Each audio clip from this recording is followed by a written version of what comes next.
Hey everybody, welcome to another edition of Dan Plays Games from the Elder Times, me being Dan, and it is E times pi o'clock on a Thursday night, PM Eastern Time, so here we are again. Going to get the game started. So in case you are new to the stream here, I'm walking through the 1988 Advanced Dungeons & Dragons game Pool of Radiance for the first time ever for my playthrough. So if you know this game, no spoilers. If there's some kind of tactical thing that you know about, feel free to throw that in the chat, and I always appreciate that. But I'm continually being surprised by this game, so feel free to share my surprise if you have not seen this particular game from the Elder Times. And hope everybody out there is having a good week. Drop my code wheel here that I need to get in through the high-tech 1988 security threshold. So the Elven room looks like a loopy P. There we go. And the Dwarven room that looks like a not bitwise ore operator. Okay, so follow the dash path, and this is friends. Oh, lovely. All right. So welcome to all the friend watching the stream tonight. If you could join us. It was really warm here in New York like a couple days ago, and now it's cooling off. I actually just shut my window right before the stream here that I've had open for a couple days.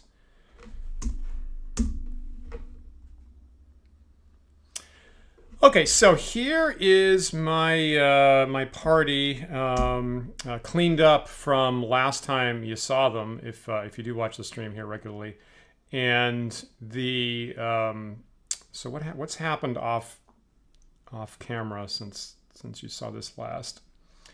So I got back to town. I don't know if I did that on stream. So I'm currently trying, kind of near the end of the Pool of Radiance game here. I'm trying to clear out Valhingen Graveyard with hordes and hordes of undead that I've been holding off. One of the last missions in the game, really, and I've been holding off just because I hate the prospect of fighting lots of undead in classic D&D with the level drain. When I'm DMing classic D&D, I completely embrace this, and all of my high-level undead absolutely drain levels. And as a player, I hate that. So I'm currently eating my own dog food here. I guess last time when I got in the graveyard for the first time, I had 2 of my characters level drained. Fortunately, I've got many restoration scrolls here that the game gives you. So I restored Cadell and Rollin. That might have been on air last time. I don't know. Went and picked up the partial reward. So I guess the city clerk gives you a partial reward every time you eliminate some undead from the graveyard. So I did pick that up, and they gave me some gems, jewelry, and platinum and stuff. About 500 XP per character. That let me level up my secondary cleric. So the lead guy in my party formation, Griffith, who is a fighter cleric. That was near Jarini, my team leader. So I managed to level up this guy. So Griffith is now a 5th level cleric, 6th level fighter. Right. So we picked up that 6th level fighter for him. And being a half elf, he can't raise the cleric level. So he's actually tapped out. He's maxed out at the 5th level for classic 1st edition AD&D. So that is how that works. Got the reward. Got some good advice over the week from some folks that were watching later on YouTube. So as usual, I appreciate that. And I'm kind of trying to figure out, as usual, there's these gray areas about adjudicating the classic rules. And so there was some things like, does this spell work against undead? Maybe, like Stinking Cloud. Does it work against undead? Maybe yes, maybe no. So it certainly didn't work against skeletons when I tried it.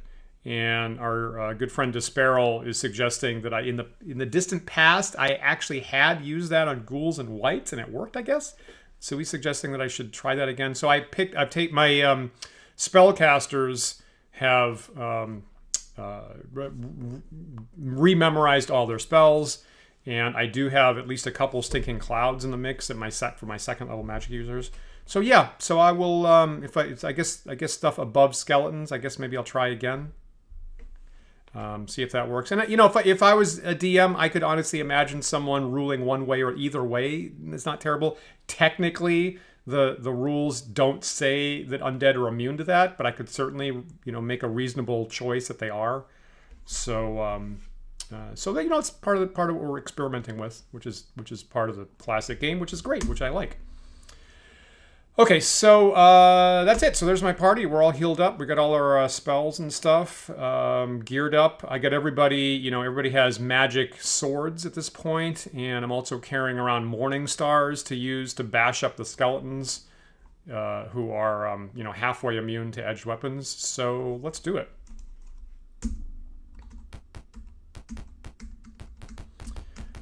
All right, Valhingen Graveyard, round 2.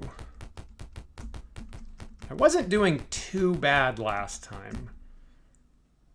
You know, I ran into a spectre. I used a shot from a lightning bolt wand that I have. I got the double rebound shot on the spectre to one shot the guy. I felt pretty good about that. And then a kind of big batch of combined zombies and ghouls and wights. And since they were kind of spread out, I couldn't catch them all with a fireball. And that's how I got tagged a couple times to lose levels. Hopefully that doesn't happen too much. That's the primary concern when you're fighting mid to high level undead in classic D&D, obviously. So I'm, you know, walking around the edge of the city to get to Valhingen Graveyard, which is on the northwest, on the opposite side of the river from the settled part. I don't think there's any other way to do that. I don't know if there's another way to get around here. So approximately here. I guess you see that, right? In the little tiny map there, you've got what appear to be the graveyard things. Is that it here?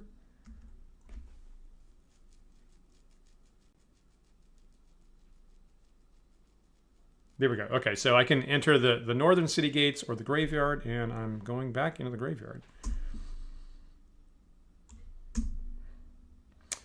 The sky darkens, fierce gusts of wind howl past, and the ground shakes as peals of thunder rock the land. The swirling murk hides what lies ahead. Yep, there's that. There's that. Until an explosion of lightning reveals the nightmare scene of a graveyard turned upside down. So let me go back to the 3D view here. So, hey, Despero. Oh, really? Might be able to take the boat directly to the north end? Anyway, maybe it's just, you know, just a couple steps on the wilderness map. So last time, you know, what I normally like to do when I'm exploring is I kind of check out the perimeter to make sure that nothing's going to jump me from both angles at the same time. So I kind of walked south and then east around the edge. You know, maybe I'll go the other direction. Maybe I'll go north here. Yeah. Good evening. Hey, Aelfiend. Thanks for checking in. So let me go north and I'm kind of stomping through all these grave sites.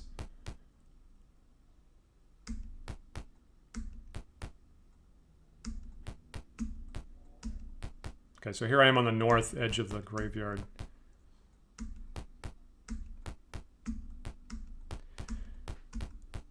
All right, so there's a couple buildings around the perimeter here that I'm checking out. So let's try this. Oh, okay. Look, nothing.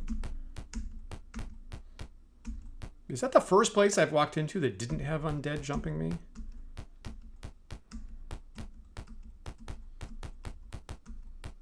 Okay, let's try this. Where am I here? Here? Oh, weird. Okay. Is that a skeleton? Yeah. The Enclave. Okay, the Enclave. The Enclave is guarded by a skeleton army. All right. Now I've seen large numbers of opponents in the past, so I'm gonna. I think I know what this game has in store. It's gonna take a lot to surprise me here. And Aelfiend's asking me, do I still have the Afridi bottle? And the answer is yes. So my team leader Nirjarini is carrying the Afridi bottle. So that seems dun dun dun. So thanks for checking on that. The main thing that, of course, if you ask Desparrow's main complaint about the thing that I used in the past was the dust of disappearance that I did use to save my bacon at one point. That's gone. Yeah, I have confusedly butterfingery panic drop stuff in the past, but I definitely, you know what? We'll check when we get a chance, which will be later. All right, that's a surprisingly small number of skeletons, honestly. Okay, so the thing that I'm doing right now is I'm switching everybody from their magic swords to their morning stars, with which to bash skeletons in. And okay, so let me see. I can't sweep attack these guys because AD&D, you can only do that for things less than one hit die, and skeletons are one full hit die. So I'll just get in and bash one of them at a time. Oh, right. Oh, okay. Well, as usual, I'm being dicey about my movement. And male one took a shot there.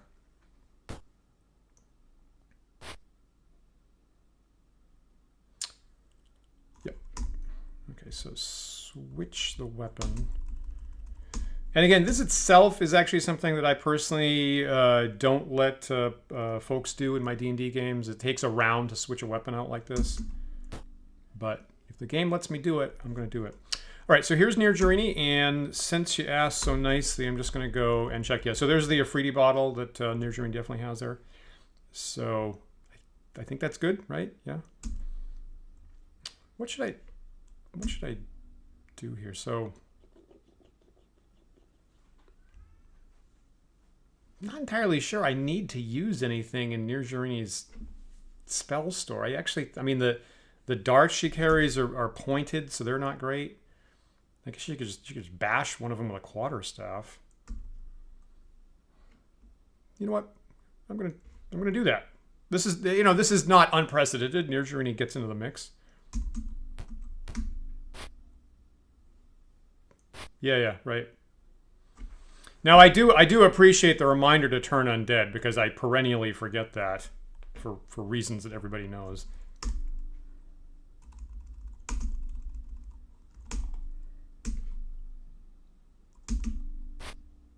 Back. The other thing, if you notice that one of my characters is ever completely unarmed and I'm just punching stuff, feel free to shout that out, which happens on occasion. I feel like I need to make a bullet note to myself as every game starts to just browse through and check that everybody's actually armed. All right, so here's Griffith. Again, he just leveled up to 6th level fighter, and he's maxed out as a half-elf cleric, so I will definitely turn.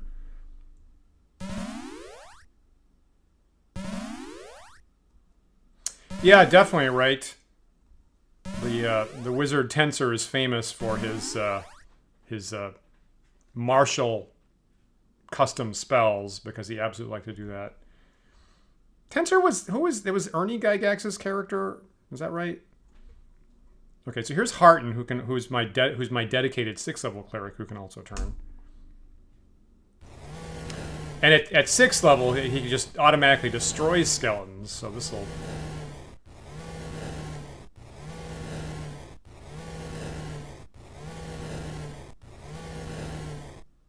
Yeah, if you're gonna bring a skeleton army against 6th level PCs, you gotta bring a bigger army. Okay, so here's Ron. Hope he can do better. Nice.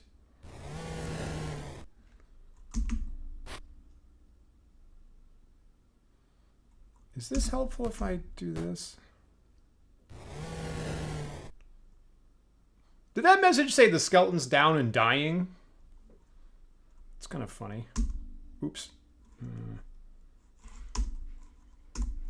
Okay, so this is the first time Griffith is in melee, so I was about to forget to swap out his stuff. So even though he has a longsword +4, which is pretty amazing, I guess that balances out, right? I guess when I did the math, longsword +4 is actually about the same versus skeletons as a normal Morningstar. I guess that's why I didn't arm him with a Morningstar, I think. I guess that's fine. Like so. The skeleton is having a serious blood loss problem.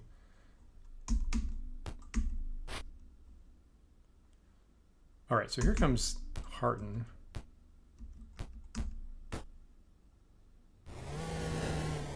Got it. Got it. Nice. So skeletons have morale, or was that that they were turned, right? That one was turned. That was the deal. All right. How far? How did somebody took like a pretty bad shot, right? So Cadell's down by 1, and it's Maelwyn who's down by fully 8. So let's get Maelwyn up. So 18 to... Oh, good roll. Okay, so apparently Griffith rolled 8. The D8 came up 8. All right. For that hit point roll. So that's good. Let me just encamp and save the game because I'm doing okay at the moment.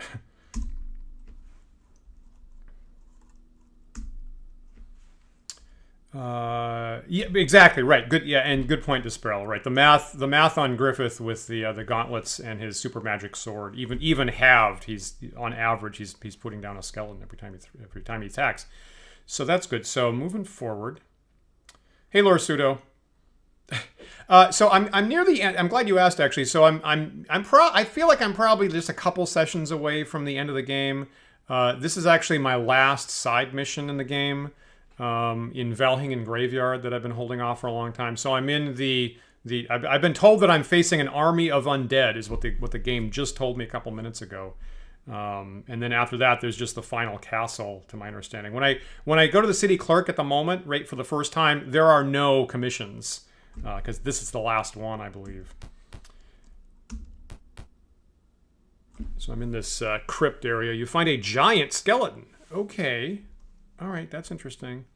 I wonder what rules they're using for a giant skeleton, because you've got there's a note in the Dungeon Master's Guide that could be a thing, and then they actually have a listing in the Monster Manual 2 that's a little different. So I wonder, once again, I wonder which ruling they used on that. Probably, I bet the Monster Manual 2 one. Geez, that is a giant skeleton, isn't it? Let's get that dude. All right, so if it's a skeleton, hit him with the Morning Star. I'm wondering how many...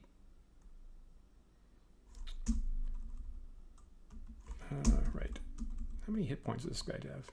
That's not many. 27? AC2? Like plate mail?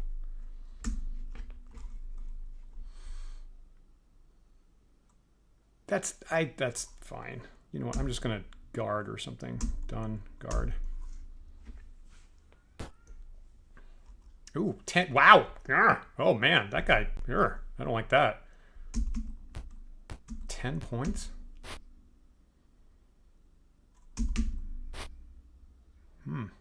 It's got pretty good armor class. I guess I might as well try to turn him, right? Oh, well, there you go.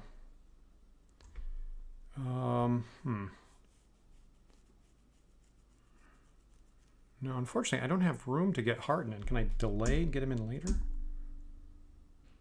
He's my last character. Maybe I can shuffle other people around is what I can do later. I want to make sure that Griffith can get in to attack that guy.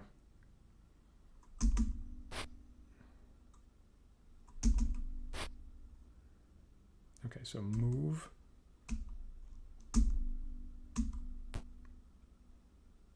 That's good. Damn it.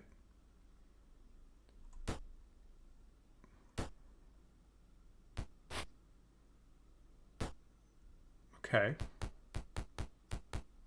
I guess I could have done a better job blocking him with Maelwyn, right?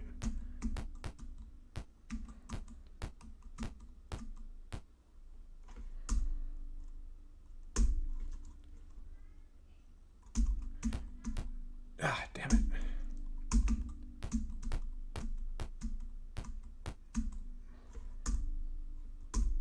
I guess maybe I'm not going to catch this guy. Rollin only moves 9. Everybody else is faster than that.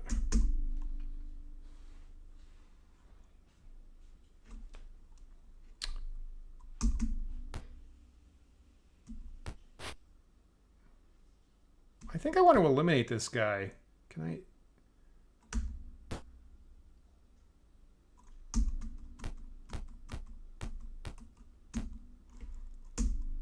Yeah, I suppose arguably this foils my own turning.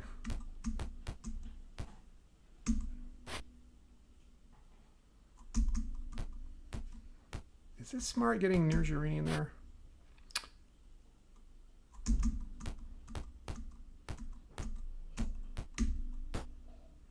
That should have been it, right? Yeah, okay. Okay, there we go. Worked out. Might have been a little non-optimal on my part there.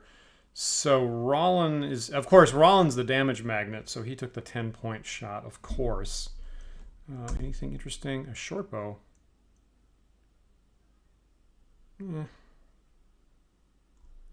Who should take that? Can Rollin take that? I should check his speed now. Okay, speed's still 9. That's good. Okay, so somebody, Harton, you go heal Rollin. And usually he gets 1 hit point back is what happens here. You get 3. Is that okay? So he's down by 7. You know, I'm going to heal him again. I don't know if you saw our Wandering DM's talk show on Sunday. So we had a rather in-depth conversation about the fact that originally D&D had like hit dice and damage based on a 6-sided die, and then a year later they switched all that stuff to basically be a D8-sided die. And obviously the Cure Light Wound spell here in original D&D it was D6 plus 1, and then in advanced D&D it became D8. So, so Rollin is usually the beneficiary of the 1 hit point possibility with the Cure Light Wounds over and over and over again. Save this here.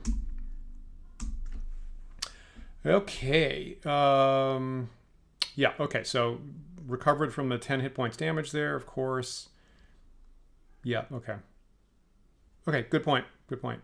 Good point. All right, so here I am in this crypt here. Let's see. Do I have an overhead map? Yeah. So, of course, my concern here is that stuff's going to pop out of all these crypts and surround me. Okay, so I just did a look, right? I just did a look there. You find a marble chest. Open it. Yeah, obviously. Yeah, I guess. Please don't poison me. Oh shit. Oh, that's okay. Well, that's definitely more than 45 XP. Geez, that's a ton of XP. That's like almost 1,000 each just in that one chest. Jesus. What do we got there? Okay, yeah. Here's another backpack full of restoration skulls. Let me guess. So I'm running out of space to carry them. Harton. So obviously, let my 2 clerical dudes pick them up. Harton is reduced in movement as a result. There's no way Griffith is. I guess that's okay. I guess that's all right.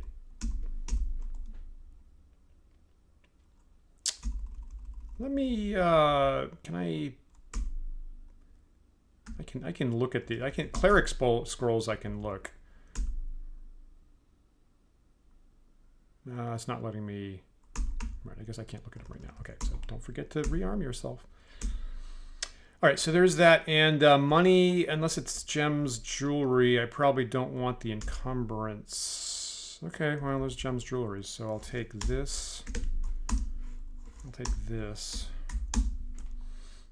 I'll leave the rest of it. Just check on near Journey's movement. Okay, so that's I'm good with that.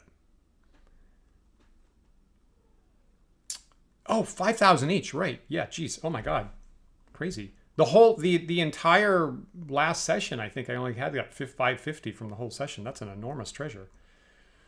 Yeah.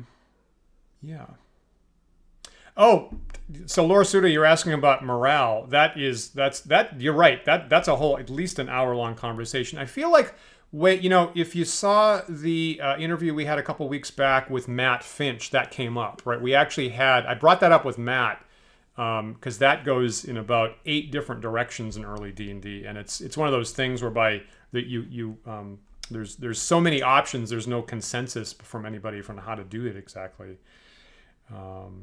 Yep. Okay, so I think that's good, right? I don't want any of that stuff. Once again, let me save when I get something cool. Okay.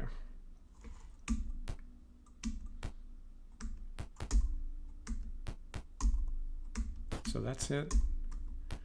So this game doesn't really have secret doors the same way some other games have. So I was doing a look operation on all those spaces.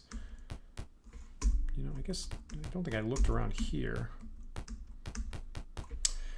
Okay, well that was interesting. So, so I guess I'm following this wall south at the moment.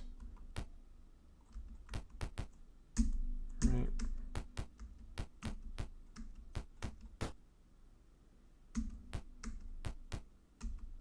I think the morale discussion with Matt was later in the episode, I think.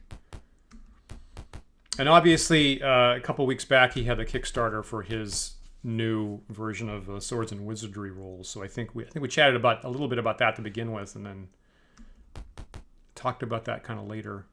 Oh, there's this door right here. Where's it?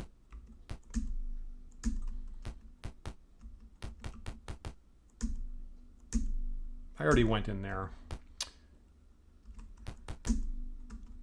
Okay, so going back north around this building. All around the tower, piles of hair and fur cover the area. That's okay. And here's ghouls. Here's your classic first edition Monster Manual ghoul with super creepy, gassy thing behind it. It's funny. It's a funny experiment in my own psychology in these things, because when things get more intense, I do tend, as you're well aware of, I do tend to lose some of my detail work. But granted that at some point I forget to save, I try to save when I do think about it, just so maybe I only have to go back 2 beats, if that. I don't think I go back a lot though, right? I think early in this game I probably went back to save games like maybe twice after TPKs. I think. I wonder what is my right? That's a zombie, of course. Thank you. What is the count for how many times I've gone back with the saved games? I don't even know. The tower door swings open and a small army of zombies shuffles out. The door closes with a clamor of locks falling into place. Okay, that's somebody. So somebody is making these zombies and sending them out at us. So, item number 1, switch from the Morning Star back to the swords.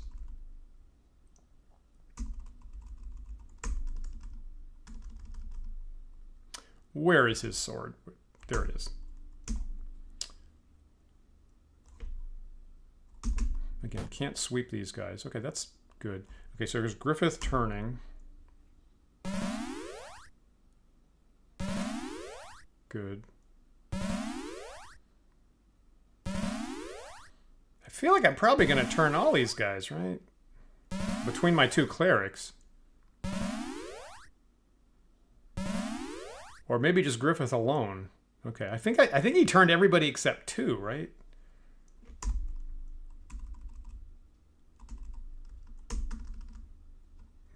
There it is.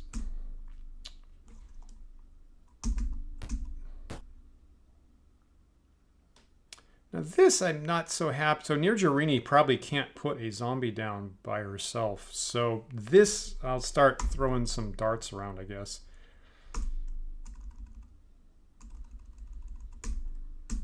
They go fast, but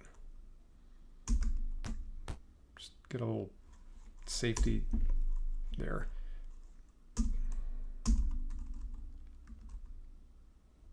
Like that's a good option.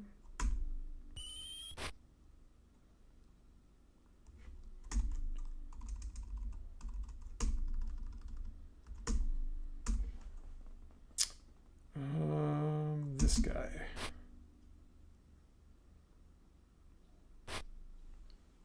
Got it.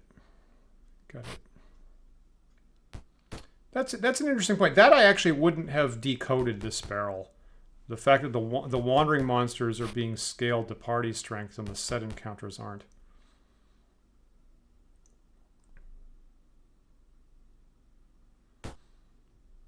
All right, so here's a good case. So I turned them, but I've got them pinned in, so it's kind of not doing exactly what I needed.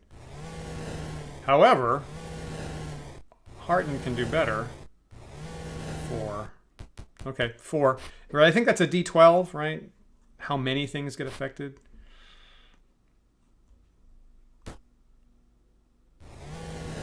Good.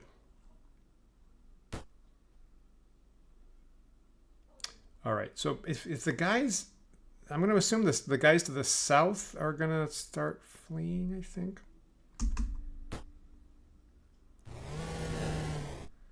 But I definitely have to clean out these guys.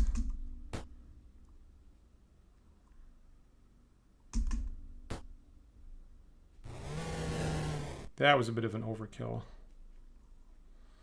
Yeah, I think I get my 2, right, I think I get my 2 turning shots per combat, I assume. I guess I should look carefully. Okay, so I'm trying to clean out the guys up here first. Okay, find somebody who's damaged. Somebody who's damaged. Nobody's damaged. All right.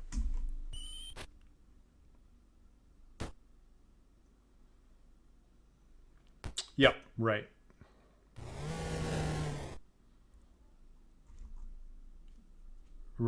Right. So having hit my 1 turn, right, the turn option isn't available for my clerics anymore. So I think it's just once per combat, I think. So Hearten with the mace. You know, I'm gonna no, I'm not gonna let him. Okay, let me. Whoops. Keep doing that.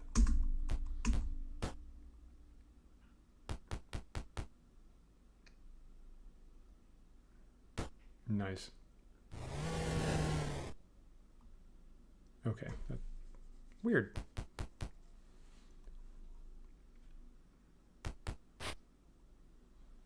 So I guess they're not fleeing south, which is where I expected them to go.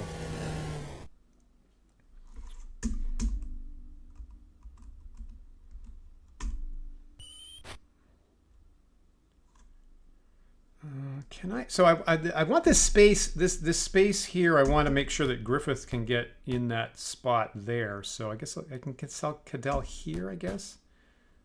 And of course, those guys are guarding, and he takes a bunch of damage.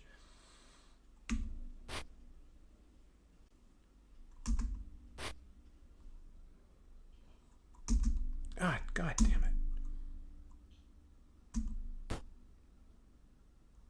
All right, that's what I wanted.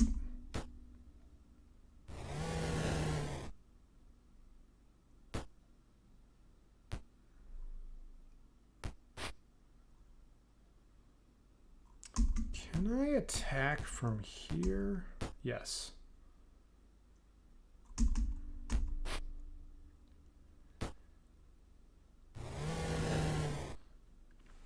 Yeah, these zombies are doing better. Right, I'm not rolling very well on my attack rolls right this second, which is actually okay. You know what? If I have to have a bad beat, I'd rather have it against low-level things than like some high-level boss monsters. So that's I don't mind my bad die rolls against the weaker creatures.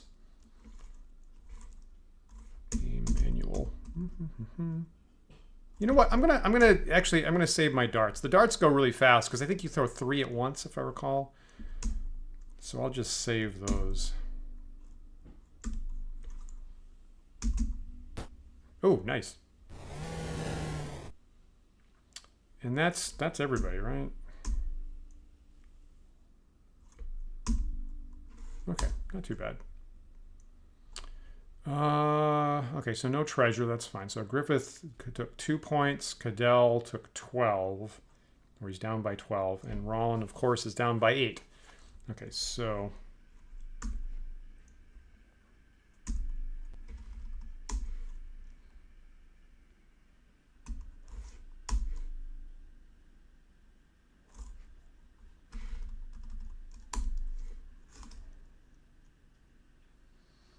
Cadell is down by 9.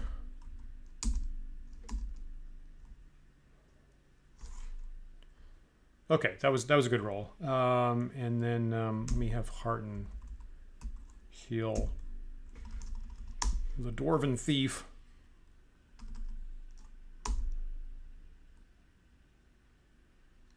Yeah, great. Okay, great. Okay, that's good. And I save. Just before I get confused about something else. Okay, so that not too bad. All right. So zombie army. All right.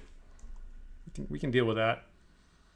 Now, obviously, the undead are getting more powerful. So we saw skeletons, we saw zombies. So obviously, if we just go in sequential order, the next one's got to be ghouls. The chamber is filled with useless clothing and rusting armor. Let me do a look operation. Man, I just get that again. Yeah, I am keeping that in mind. So if I run out of cure light wounds, I will definitely, if my head's on straight, I will definitely go recoup my resources.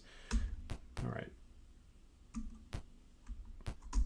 Okay, so further down, I guess. I don't know if I should have the search operation on.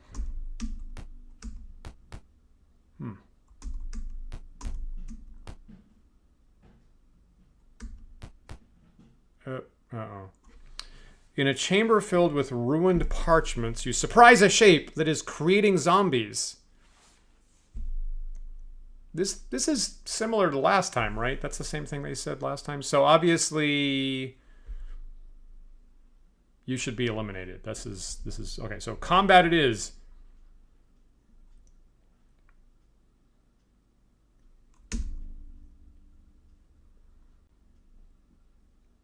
Okay, so another single spectre. All right, so I don't want to get too laid back about this because again, a single hit drains 2 levels. So, I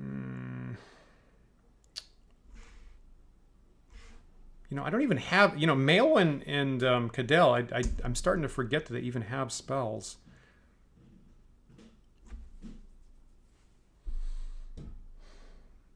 What would Magic Missile do at this point? I'd get 3 missiles for D4 plus 1 each. That's 3.5 times 3 to about 10.5 damage. And I think that's 38 hit points.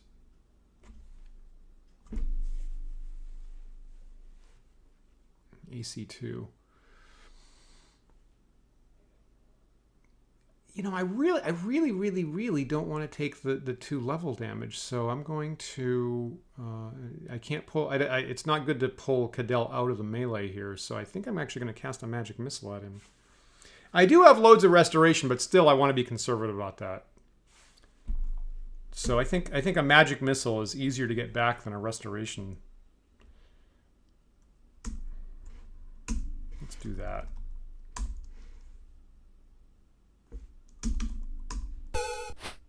Yeah, 10 points. Okay, near Jeremy. So last time I was able to double tap a specter with a lightning bolt wand. Am I in a position to do the same things? Unfortunately, if Cadell wasn't there, that would be one thing. And I don't know how they rebound diagonally. If I put her here. I mean, if I walk down here, would it come back up? Would it come back this way? Can I get down there? 1, 2, 3, 4. I'd have to walk through here, which would be terrible. Okay, so I'm not going to do that. I'm going to put her. I'd have to walk adjacent next to the spectre. So I'm going to put her here, and then zap it.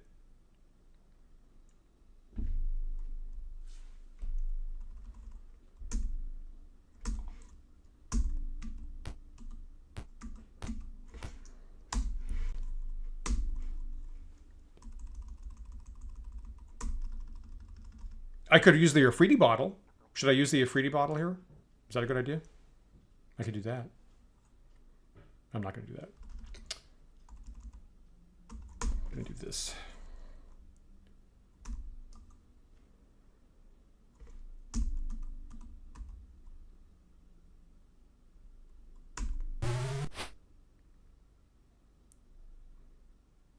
Okay, interesting. Okay, rebounded a little bit on the back end there. So you're saying get rolling around. I don't think I have... Oh, yeah, I can come from this direction, right? Okay, yeah. So if I'm just walking around him... Poop. Can I turn a spectre? I'm going to try. Okay, I think I at least have a chance, right? It's pretty. They're pretty liberal about turning in early D&D. So turn. Nothing happens. Okay, worth a shot, I think.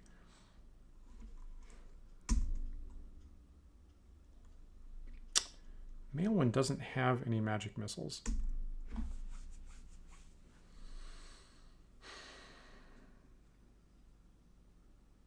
I considered the delayed disparel, but if the specter goes next, I was going to regret that. So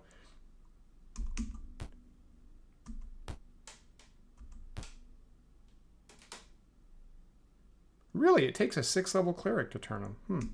That's surprising. Nice. Okay, well here's a 6th level cleric. Having speak of the devil, speak of the angel. Here's a 6th level cleric. Turn. Well, nothing happened there either. You take your chances. That's fine. Okay, so here's Roland. Good. Nice. Nice. Nice. You're right. It did say he was surprised. Good point. Good catch. Yep. So that was successful, fortunately. Again, so I don't mind jumping him with everything I can possibly get before he gets that attack. So that I'm happy with. So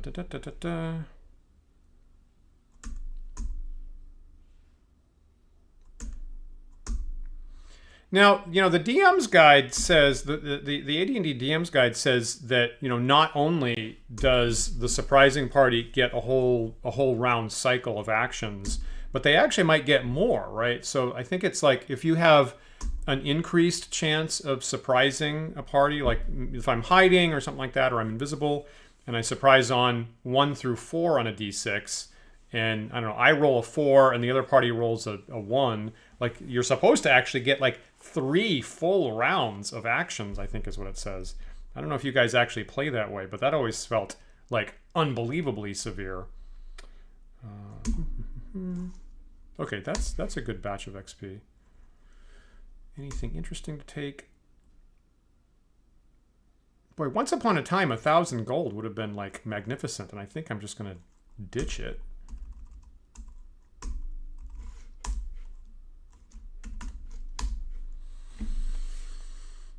Platinum. Probably just going to ditch all that coinage. Yeah, the game does not implement 2 surprise rounds, particularly if it happened to the player. They would be very unhappy, and I don't disagree. It's kind of it's a pretty severe mechanic. Yeah. Should I just dump the platinum? I feel like, I mean, Griffith could probably carry some, but again, at the moment, I'm really cautious about having my movement as high as I can get it.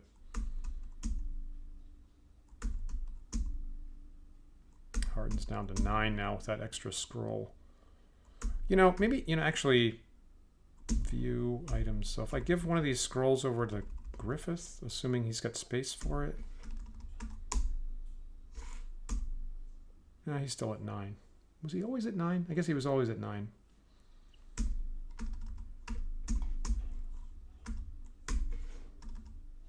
Give it back.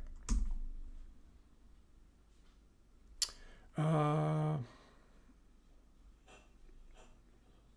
don't think I do. I think the jewelry is enough. He's already carrying... Like, I'm already kind of embarrassed by Griffith carrying this 450 platinum around. Seems almost kind of conceptually silly. So I'm gonna leave it. It's okay.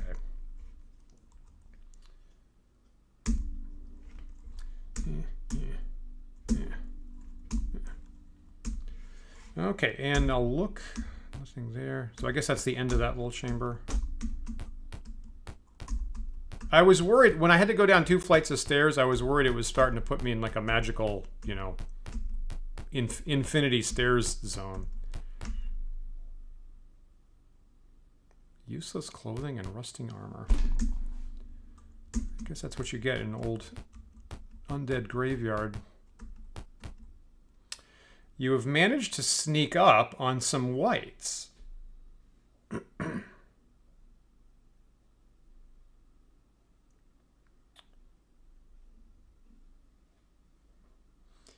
Yeah, I definitely, obviously Griffith has an enormous amount of encumbrance. I want to have some spare room on him. I don't know if I get like some super great plate mail or something like that. I don't want to have to be scrambling for encumbrance.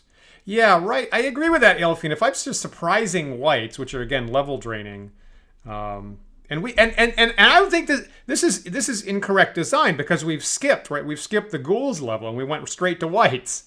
What's up with that? That's not right. Wight.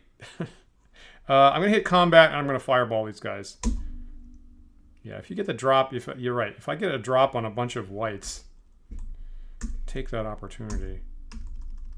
Let's see. They're pretty far away. Okay, now that's mostly... Okay, so again, mostly zombies. There's just 2 wights there. And the range is 17. That's eminently within fireball range. Should I use a fireball on these guys? I mean, it's actually probably not going to take out the wights, but I mean, I could turn them.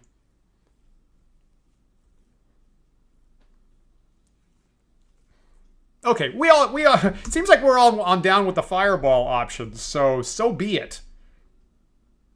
Never say you came here for the fireballs and didn't get any. Cast fireball. I feel like it's not the largest. No, okay, so and everybody else is just going to delay, or just Cadell will delay. Have some fire. 1, 2, yeah. This is outdoors, I think, right? So this will catch all of them if I put it here. I guess I might as well put it here for safety.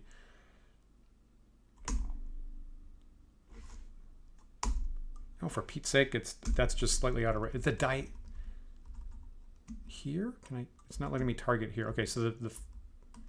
All right, that's fine. That's fine. I'll target here. 1, 2, 3.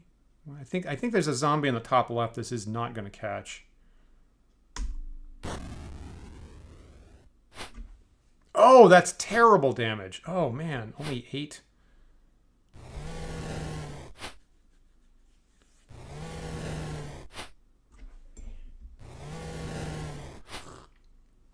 Zombie is down and dying.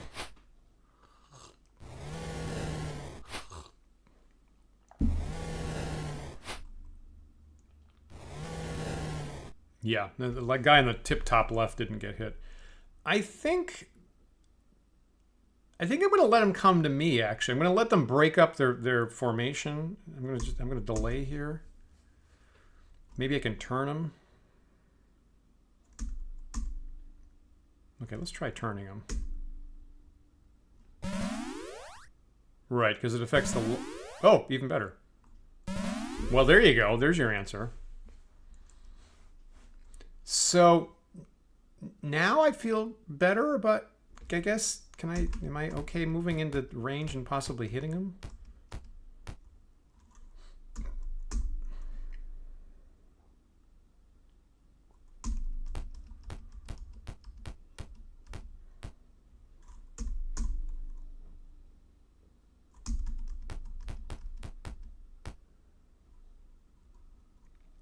Yeah, good points on that.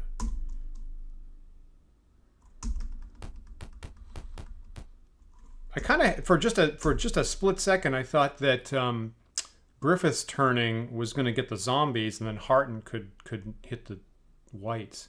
I mean, there's no way can Harton destroy wights? Probably not.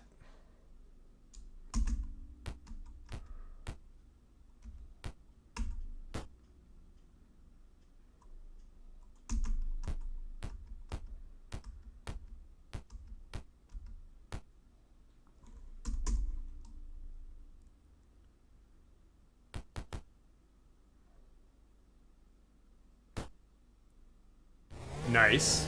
Nice. I was hoping for that. Wights are tough. I wish I could wipe them. I wish I could wipe the wights with a single fireball, and they're just a little too powerful for that.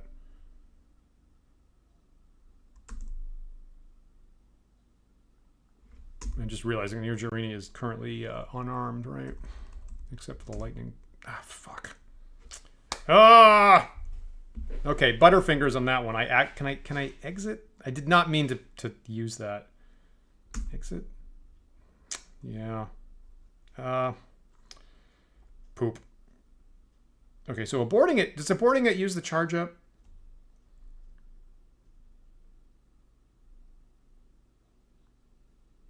Or do I get the charge back on the wand if I do that?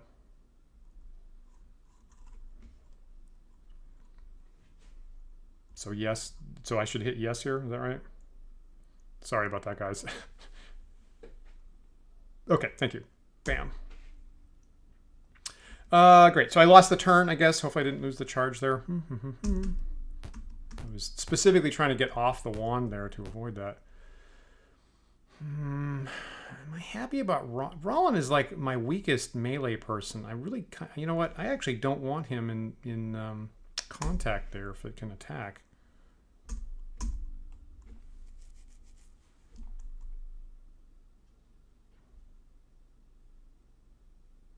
Maybe Hearten can destroy the zombie at least.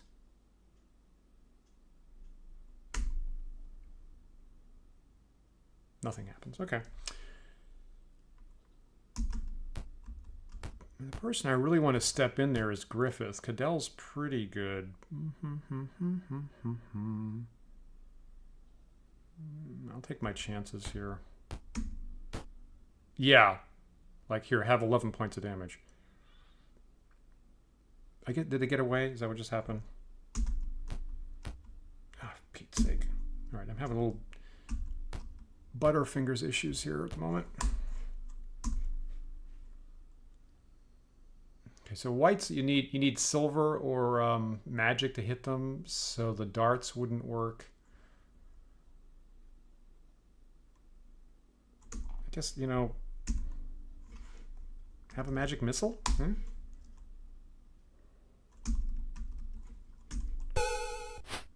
Or several? Yeah, all right, that works. That works.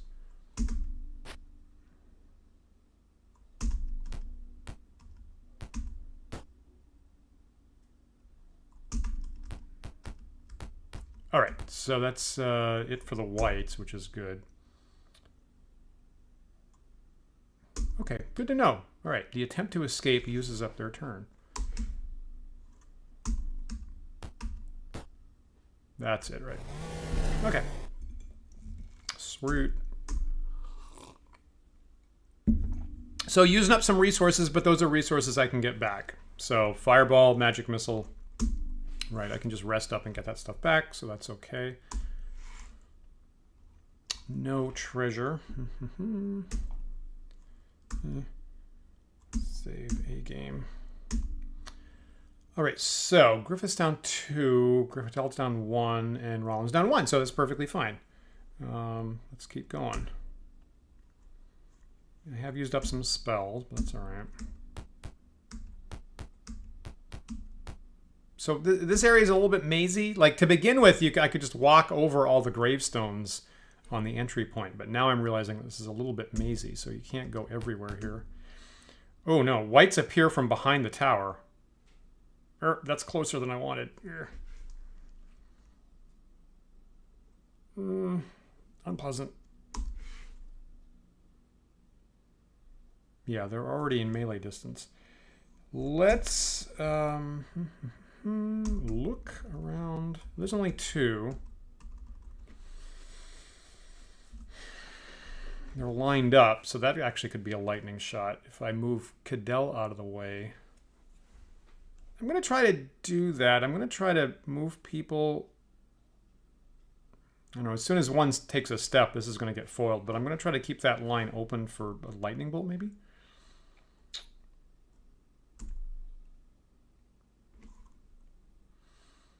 Yeah, I'm not super thrilled about having to get in melee with these guys.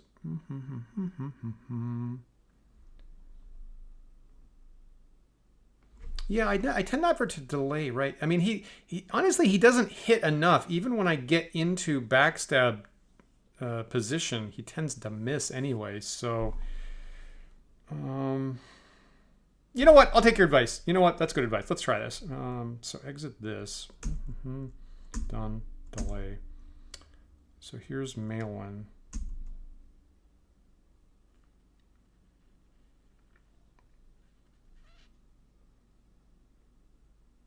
It's hard to consider using a round for a spell. I have all these enlarges that I'm not using. Maybe I'll use an enlarge on myself.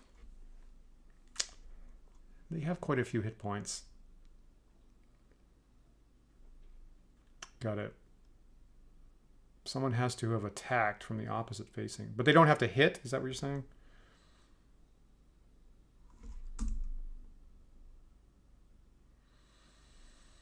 Well, all right. So, I mean, so here we are. So here's a perfect opportunity to get Malin in position. I think you're right about that, Despero. I think you're totally right about what you just said. Okay, so I'm doing this specifically to get someone in position for Rollins' backstab.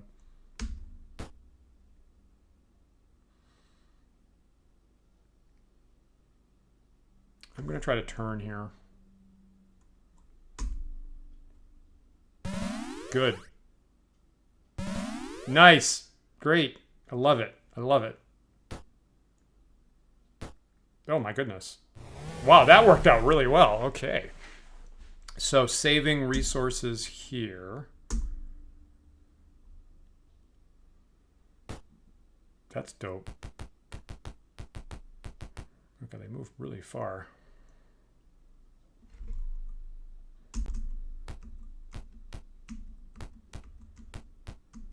Someone remind me to give Near Journey a weapon when I get the chance next.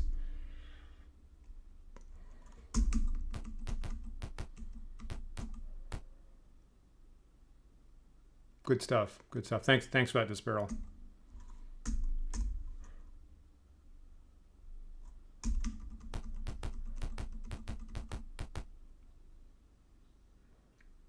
Yeah. Oh, shit. Oh, fuck balls. Fuck. All right. Is this smart? This isn't smart, is it? I should have just let this guy go away and avoid the level drain bullshit.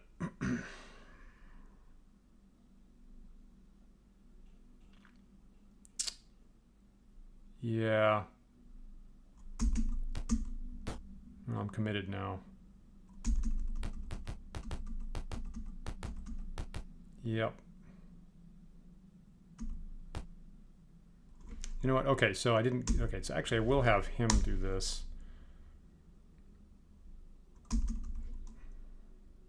Ah, 1 hit point. Okay, well, all right. All right, so I slipped up a little bit. Took one level drain there.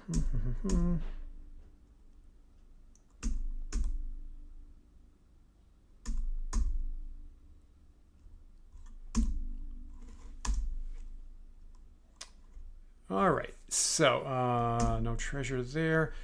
So first of all, hit points. I got weapons, hit points, and levels. So Melwin's down by 5, partly because of the drain there. Rollins down by 1. Right, that's the only hit I took. So have can I just use one of these things? Put this and this down and use this. Ready, use this on Malin. Hey, you got it, Disparel, thank you. It was Malin that got drained, right? I should see, my plan was to write this down when someone got drained. It was clearly Malin, right? It was obviously her. Bam. Malin was restored. Alakazam. Rearm thyself.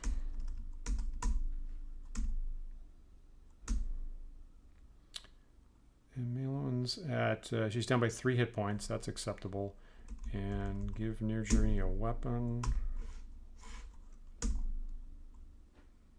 I got the lightning bolt wand. Okay, all right, I do not mind what's happening. So save a, great. Okay, I think I can still push on. I think I have quite a bit of bench strength here at, 5th, 6th level. I like that there's a building in the shape of a cross in the middle of the graveyard. That's a clever bit. I guess I haven't been in here, have I? The lower chamber is filled with glass and fur objects of all types. A sharp crack splits the air and you are stung. Oh, crap. Is this more poisony type thing, or am I getting bees? Is it bees?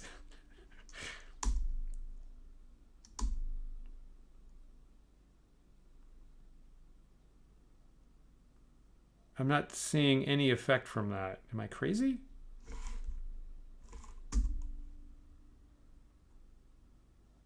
I guess that's just descriptive. Am I poisoned? Did somebody get... What's happening here? I'm just checking everybody's status there at the bottom of their sheet. Status okay, status okay, status okay. Like, did somebody get poisoned or some crazy nonsense? I'm not seeing anything. Okay, all right. The lady... Thanks for that, Kamikaze Mark. The Oprah, Lady of Bees attacks. Okay, let's try this. Ah, crap, more spectres? I'm done with the spectres. This can be the last spectre. You surprise a figure as it summons a wight. Oh, weird. Okay, combat. So, note to self, I surprise it. I get a full round of attacks from everybody. I don't see the wight.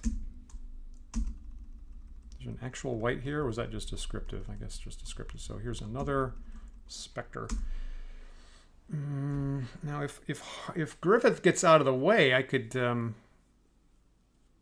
2, 3, 4. I could lightning bolt again, assuming I don't catch myself. Let's move here. Oops. Move here and attack here. Okay, I'm gonna delay.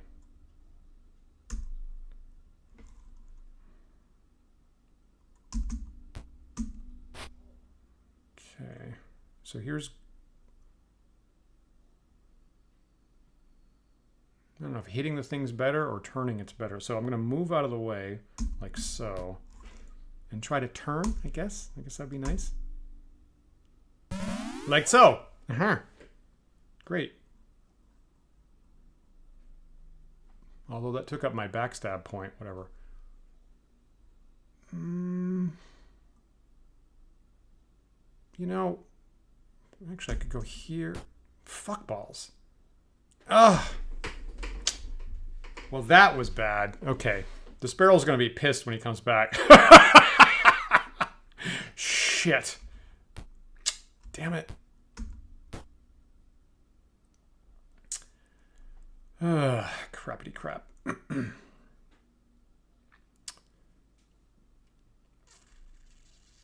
Now, I don't want to block the guy. I don't want to block him in. So I'm actually going to just delay with Hearten. All right. So I think I can double tap this guy with a lightning bolt without hitting myself. So I'm going to be careful and target one space away, because I'm pretty sure the lightning has a length of 5, and if I count down and back up, I think I'm going to avoid hitting myself. So if I hit myself, that's on me. Oh man, Rollin lost 2 levels there. So so normally I'm a little bit, I play kind of fast and loose with stepping out of range and taking the attacks of opportunity, and that was probably the biggest single mistake that I've done with that. Okay, use this. And I'm manually targeting just this space. So it's going to go down, hit the spectre, come back up, I think. and just barely avoid hitting near Journey again. This is like I believe this is like the bowling ball experiment with the physics professor, where the physics professor has a bowling ball on a giant pendulum, holds it in front of his nose, lets it go, and it's going to come back right in front of your nose and not hit you. I think that's what's about to happen. I could be wrong.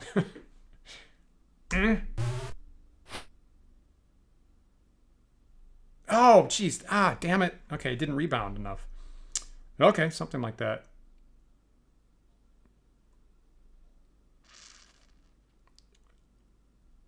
I'm just going to move him over here. I think the Spectre can flee through that space and I'll get a bunch of opportunity attacks, I think is my plan.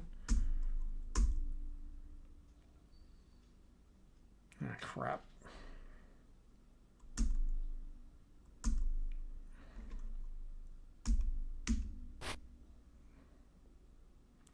Okay, now I'm magic missiling this guy. He's got 14 hit points. So that'll do about 10. Okay, all right.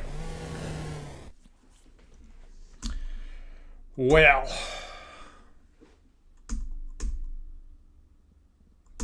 All right, a little cheese at myself for taking the 2 level hits. But that is what the restoration scrolls are for. Okay, pretty good XP there. Anything interesting? All right, so some jewelry again. Bunch of gold and platinum. I'm gonna dump it. I'm okay.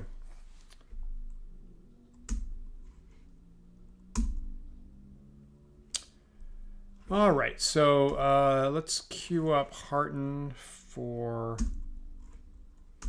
some restorations.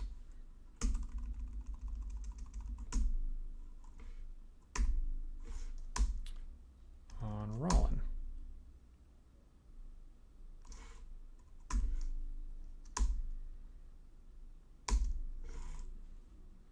Okay, so used up a scroll. I actually don't mind that. Get some space back. That's fine. Don't forget, rearm the guy. Okay. And hit point wise, we're okay. Checking my chart there. Okay, that's fine. I'm okay with what's happening. So in camp, save it, A game. All right. I still get, you know, I'm mostly all hit points. I got lots of restoration. I still have multiple fireballs. I'm gonna push on.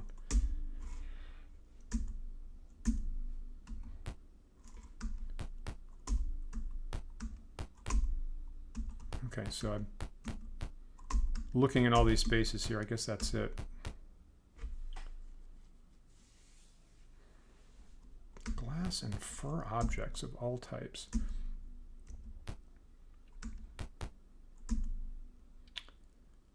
I think I'm interested in going to the north, I think.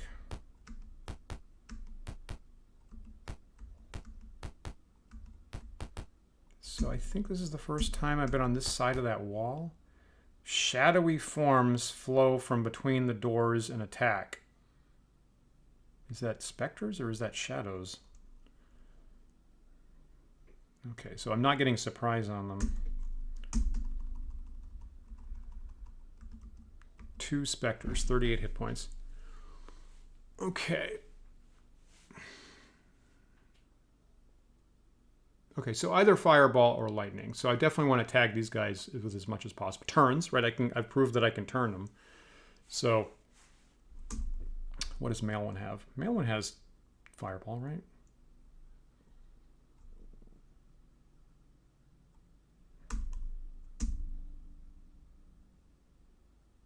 Let's do it.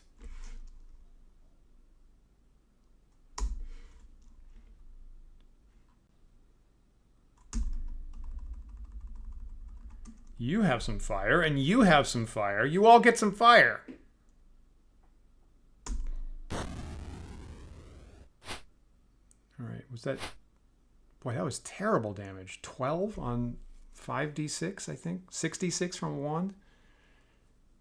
Jeez, I rolled a 2. I rolled a 2 average on the dice. That's terrible. Okay, so note to self, don't have Rollin walk into position. Got a wand of magic missiles.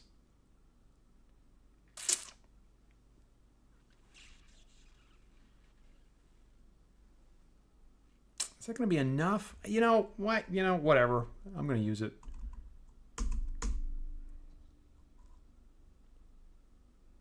I'm not entirely sure I'm in range. Try it.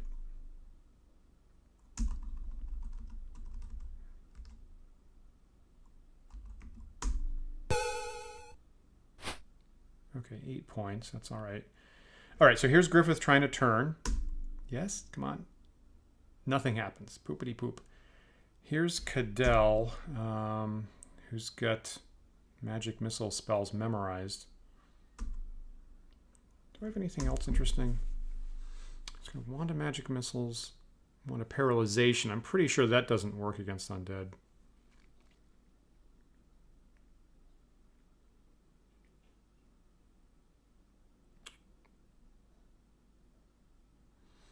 I don't need to use anything on the scrolls. I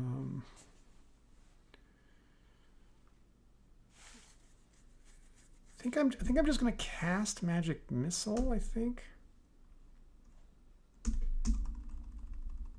and also get out of the flight path in case I want a lightning bolt.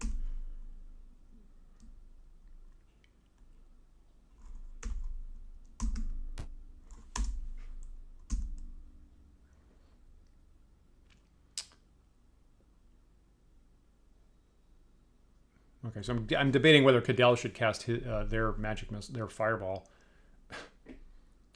Speak much, Dan? I just uttered a 3-word sentence and I glitched up every single word.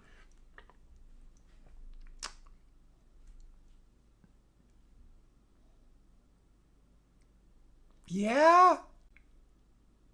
Yeah? Have more fire? Oh, crappity crap. They got their...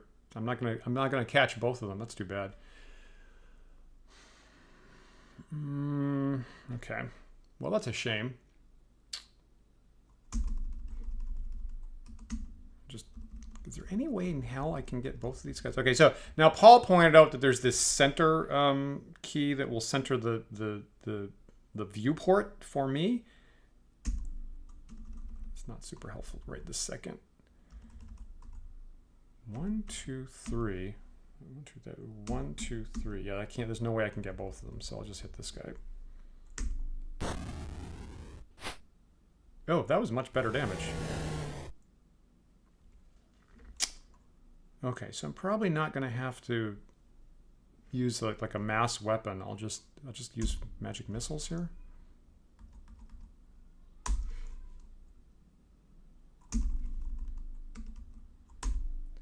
26. Now it's down to 14.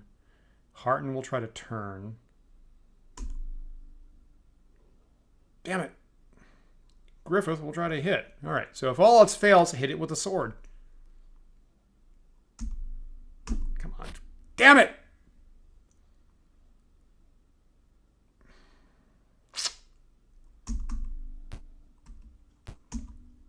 Damn it!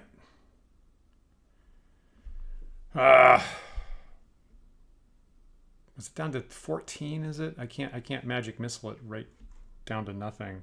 I don't even have magic missile. All right, well, I'm just going to pile on. Oh, I hate this. Somebody hit it for more damage. I think this is a backstab. I think. Because Harton clearly attacked. All right, that actually was a backstab. Come on. Was that it? That was it. Ugh. All right. So and I took no level drains. Right, I took one attack, I think, on Griffith and took no level drains. So that's a good deal. Whew. I used 2 fireballs there, right?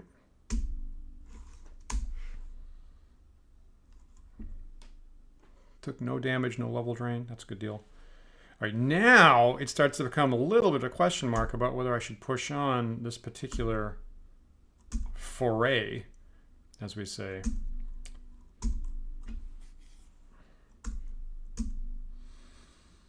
Now, Nirjarini has a fireball. I feel like...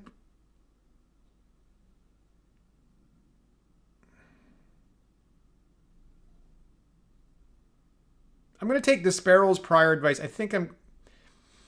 You know, okay, I'm just going to check this corner. Is that going to be a... There's a building in front of me. Am I going to go into a building and have to fight another set piece? This is how I get in trouble, but I'm just gonna push forward just to check out this corner so I don't have to come back. Here's what I'm gonna do. And there's probably this one building in front of me, probably. Well, actually, there's this one right next to me. Let me just scout this place out. Okay, that's the end of that. And this is a new... In the middle of a door is a panel of a powerful knight fighting several undead.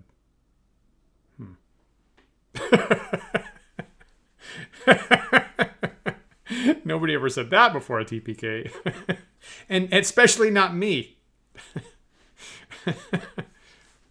Well, I'm intrigued. I'm intrigued by this panel of a powerful knight fighting several undead. I'm gonna go through that door. Yeah. More doors. More stairs. Okay, so every time I've gone downstairs, there's been a spectre at the bottom of the stairs, so that's okay. I mean, you know, I'm not going to want to throw a fireball around down there. So I think I have all of the tools I need, I think. Another level. A voice speaks, "Come, my brave adventurers, you must take my gifts to better fight the evil that has come to the city." Well, this bodes well, I think. From the magically lit tomb of a brave knight, a body rises from its resting place to lay weapons before the party. Well, that was an unusually good choice on my part. I was expecting spectres. Yes, please. Thank you. Awesome. Okay. All right. This is why I keep some extra encumbrance around for Griffith to make use of, because I can take this and this. No, he doesn't have enough space. Okay, and then there's that. But he took the plate mail, which is the heaviest thing, which is good. Okay, and then I'll have Harton take the scrolls if he can pick them up. Okay. And I'll have Cadell. So this is actually good. No spoilers. No spoilers. Well, you know what? I'm gonna go to the town right now and just identify them. So it's perfect timing.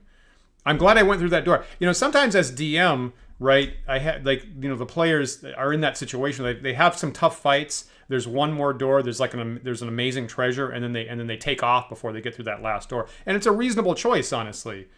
If it was something really horrible, they couldn't take it. So I'm glad I pushed on a little bit.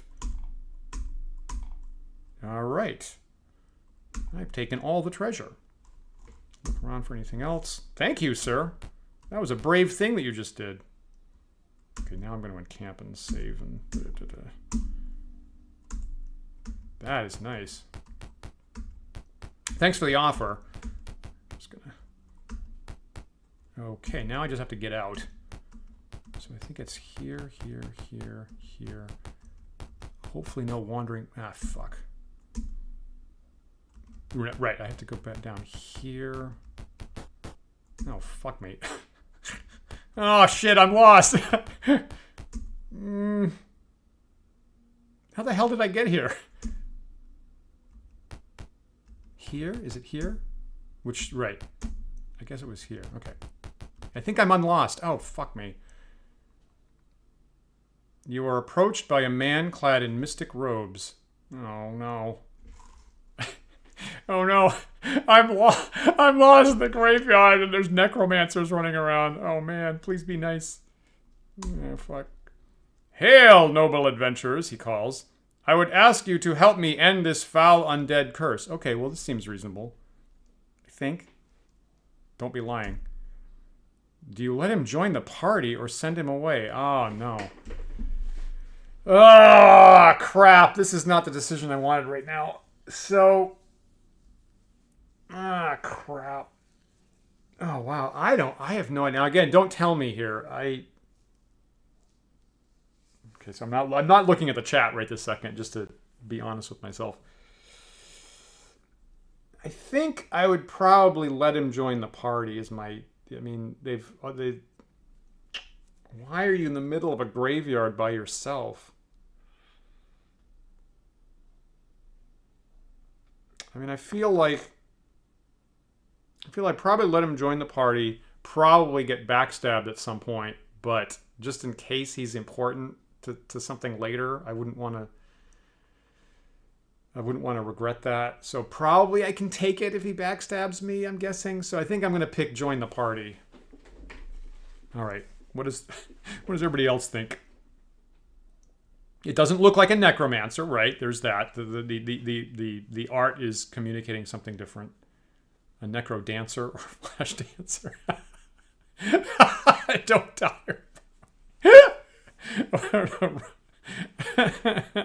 You know, yeah, or an aerobics instructor. I see what you're saying with that, actually. He's got a little Richard Simmons vibe going on. I'm gonna let him join. Is that an L or a J? Let him join. The undead are controlled by a vampire who lurks in the northeast corner of the graveyard, the man says. Okay, so this seems helpful to me.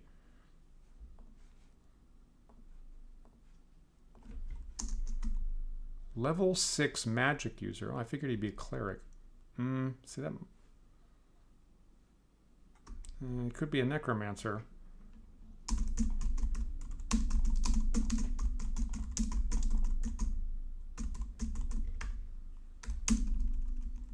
He doesn't have a name. I guess none of the NPCs have names, right, that pick up in your party.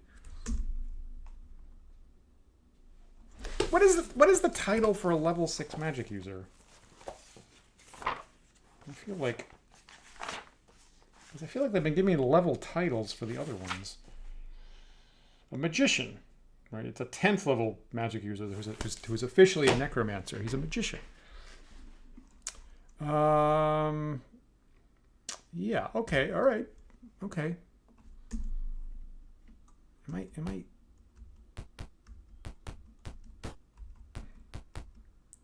Ah, crap. All around the tower, piles of hair and fur cover the area. Right. Okay. I mean, clearly I can get out this way, right? I've done this before.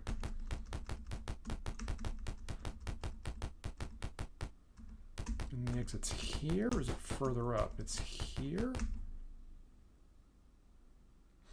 All right, you are on the north edge of the city. Will you enter the northern city gates or enter the graveyard? The answer is I'm going to leave so I can walk around to the safe entrance.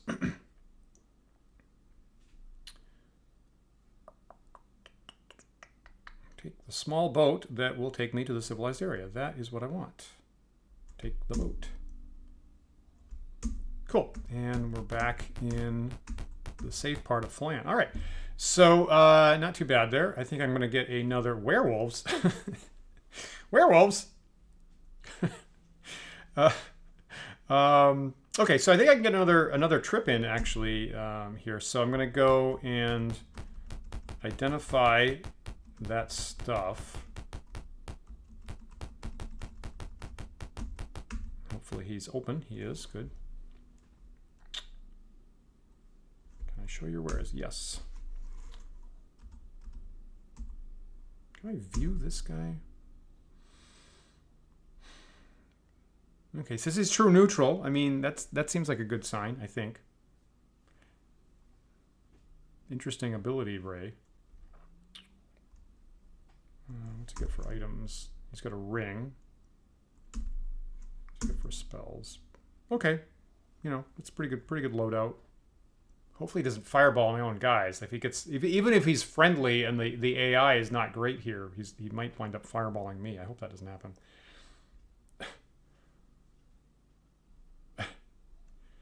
Can I?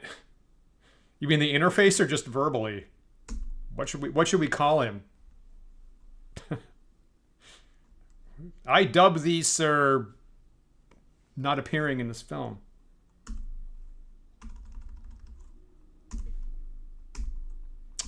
Alrighty, what is this?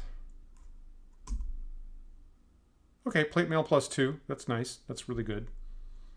Do I have to? I wish I could throw like a certain amount of money in the joint pool, because currently I just have 2 people carrying all my cash and getting it back like that. It's kind of a pain in the butt because I can't identify this because Cadell doesn't have money right this second. I guess I'll pool it, and then I'll just have, I guess I'll pool my money and then just have Near Jerini take all the gems jewelry and Griffith take all the coinage at the end is what I'll do. I guess it's the easiest thing to do here. Pool it.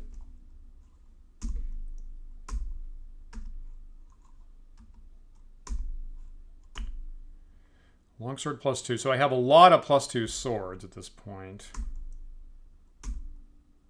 Ring of Fire resistance. Right. I just said I'm worried about possibly getting fireballed by the NPCs.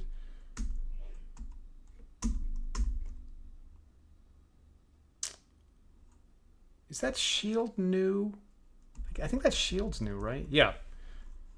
Now we all agree there's I guess I can just sell the short bow and see if it's worth anything. It's not worth anything.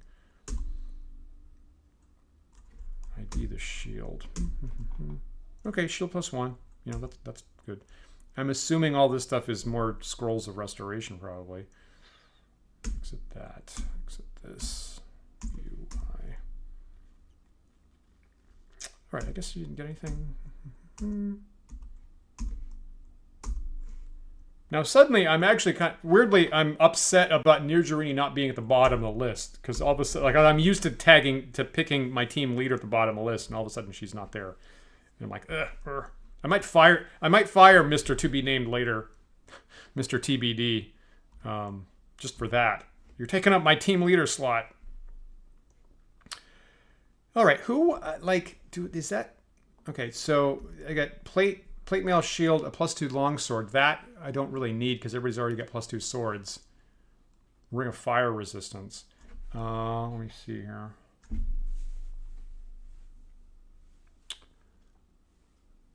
You know, okay, I'm going to give the Ring of Fire resistance to Harton, actually, because if he goes down, people can't get healed.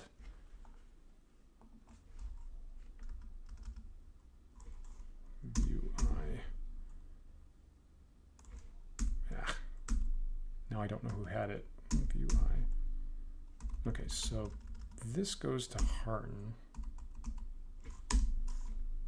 Now I'm playing this game.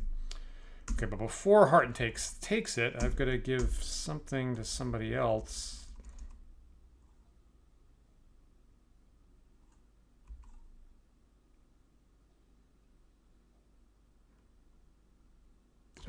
Was I not? All right, so how about I trade this over to Near Jerini? Not that she can use it. And that means I can go here.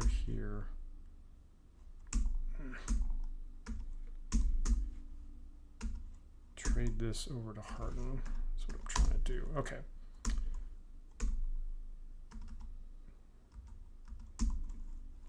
Also, the coloring works differently for that NPC.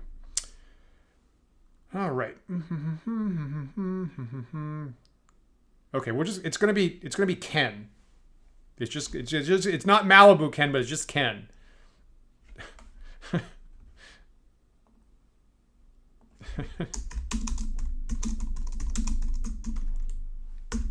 Boy, I haven't had NPCs in the party for a long time. I thought that was, I was getting the impression that was like an early game thing, and that I was past that. So I'm slightly surprised and unsettled by this, of course.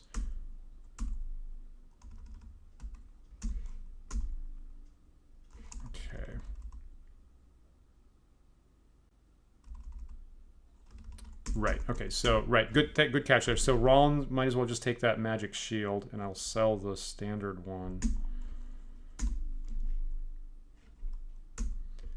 And the longsword +2.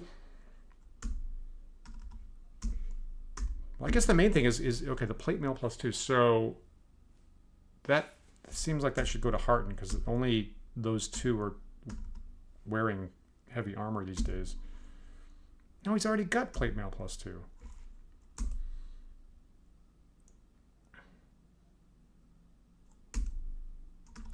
So a lot of my guys are running around with just bracers, you know, magic bracers and rings of protection, and I've been fond of that again because of the movement issue. Like, you know, Cadell's in that camp, Malin's in that camp, and they're magic user types, so I like having them be nimble. I've had Rollin in this leather armor +4 since forever. But he doesn't do a lot of thiefy stuff, frankly. So leather armor would be 7 minus would be AC 3, and the plate +2 would be AC 1, which would be better. It would knock his movement. It would knock his movement down, maybe?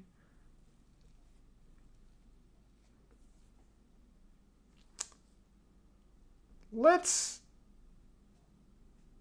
see what Rollin looks like in plate mail. He's a fighter thief.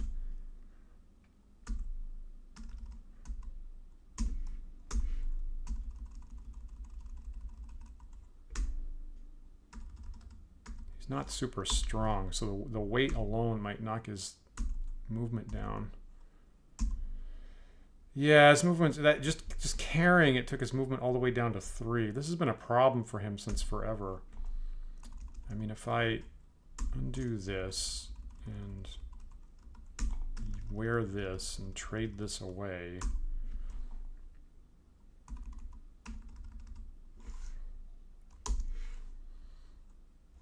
Is that better? No, it's still 3. Poopy. Yeah, movement 3 is just too much. I mean, I could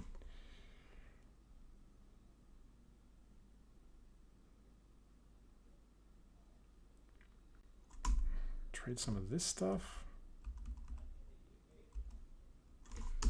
No.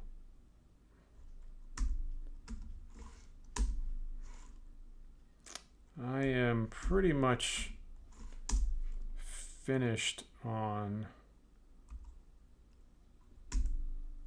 encumbrance slots.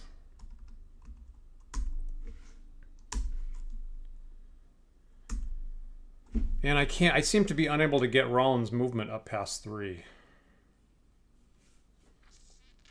So I'm not seeing a use for the plate mail +2, which is like crazy.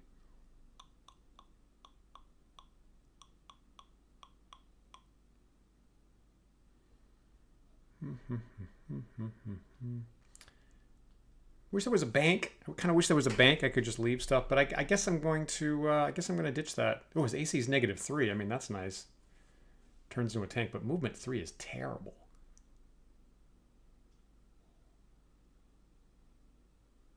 I mean, he already got a shield, right? So even with a shield, he'd be at AC -1, which is pretty good.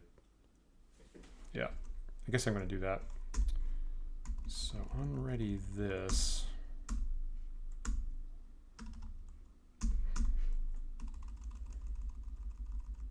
Trade this back.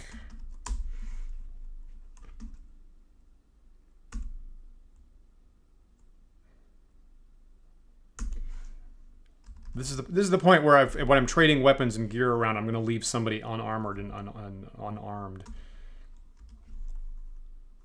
That's what I'm worried about. Great. So I'll take the leather armor. He's got to take this. Right, because he's got the wand of magic missiles this second. AC 0. Guess I didn't do the math right.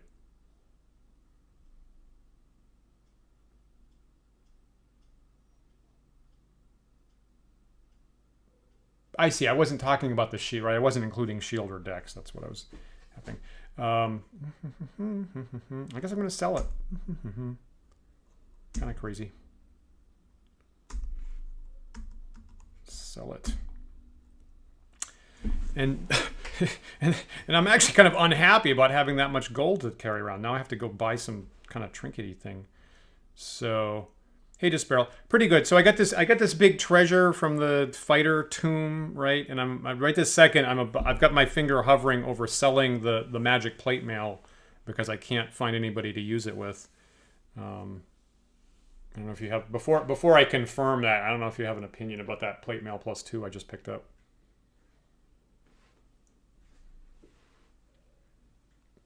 Doing pretty well in the graveyard. No one tell Disparrow that Rollin took a 2-level hit, but he didn't need to. Nobody tell him that, please.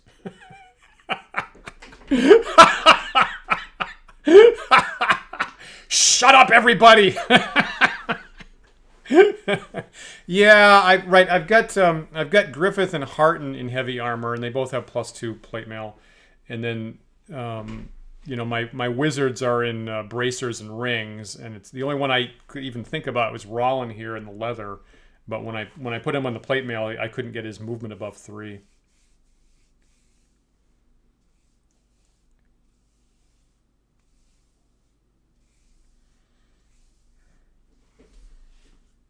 Yeah, and I'm shuffling around gear, and pretty much everybody's slots are all filled up.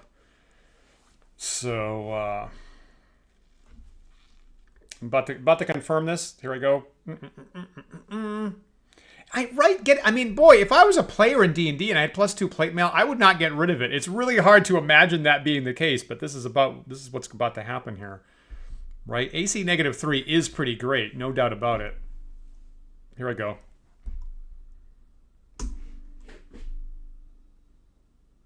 Okay, and the money's in the pool. Great. So there's that, and I put the Ring of Fire resistance on Harton, try to keep my cleric up. Got more of these scrolls. I think that's it, right? There was plate mail, there was the shield, that's improving Rollin. There was the long sword that I actually should sell because everybody's got. I'm already in selling sword mode. Who's got that?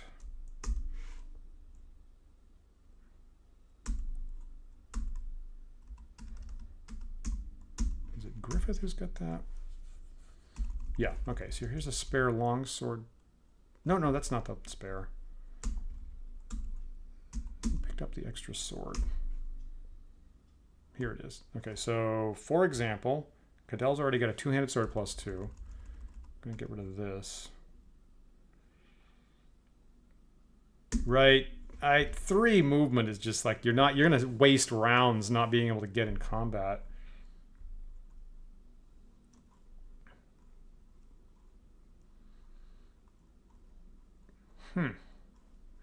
Yeah, we're still smarting over that opportunity. But I'm playing a basically lawful party, so not, you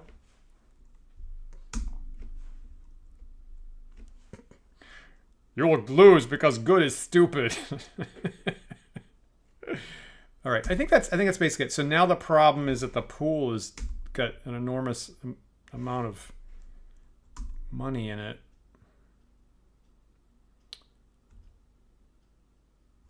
All right, so my plan was Nirjarini takes the gems and jewelry,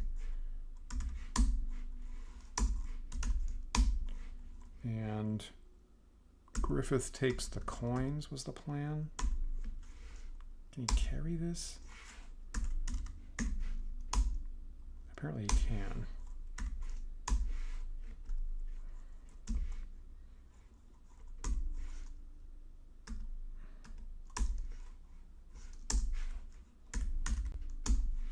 I'm just giving the team leader some coinage there to spend on inns and stuff. Get out of here. Now what's his... Oh, his movement's still 12. Okay, all right. That's fine. Crazy. Boy, he carries a lot of stuff.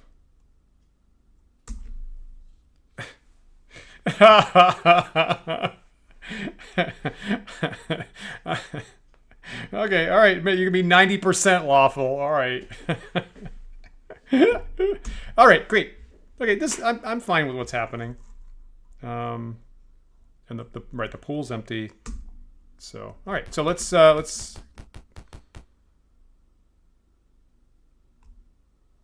look if I can level up, I guess. Let's check out if I have more treasure from the city clerk. I need like a checklist. I need a back to town checklist is what I need. ID the equipment, check in for reward, see if you can level up, heal up and get spells. Ah, jeez, this always happens. That's the series of messages at this corner right here always interrupt my button presses.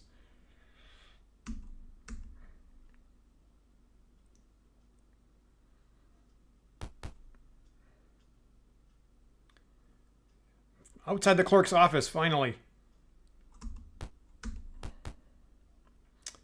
All right. At your entry, the council clerk begins looking through a stack of papers. Before I can offer any commissions, I must see if you are due a current reward.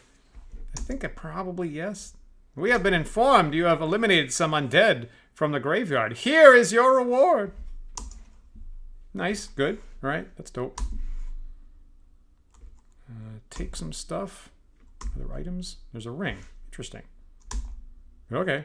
And that's it? Is that... 20 copper? Do you know who you're dealing with?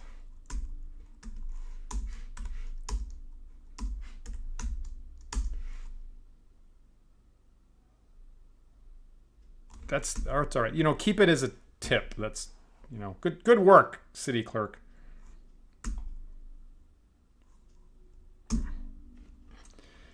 The clerk shuffles through her papers. On the matter of commission, she says, I can offer the following. Oh, this is new. Oh, last time I was here, which was off camera, there were no commissions available. So this is new. Yeah, good question, Laura Sudo. I am close to level caps for some of my characters have definitely hit it. So my Hearten has my dedicated clerics hit it. My dedicated magic users hit it. My half elf. My demi-humans have hit it mostly. So what is this new commission?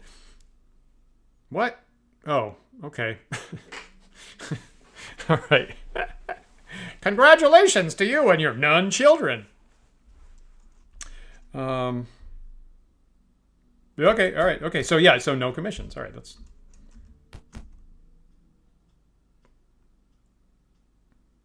So we're near the end game. It's like I need to finish this graveyard and then take the main castle.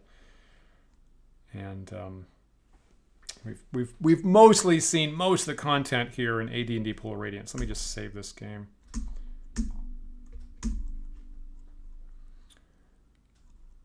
So yeah, let's go through the list. Oh, did I lose the NPC? I lost the NPC. What happened? They were with me for part of the trip. When did the NPC go away? They were with me in town, right? Okay, just now. The NPC just left right now when I checked in with the city clerk. Is that the deal?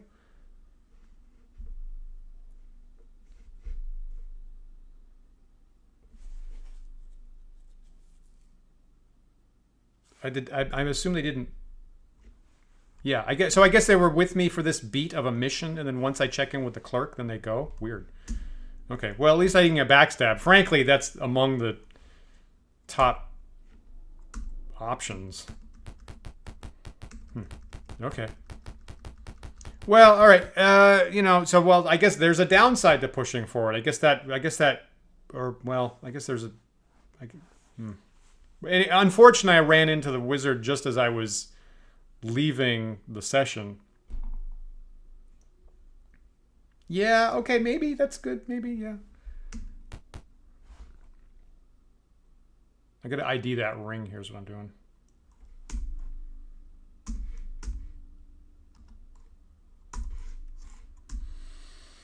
Ring of Protection +2.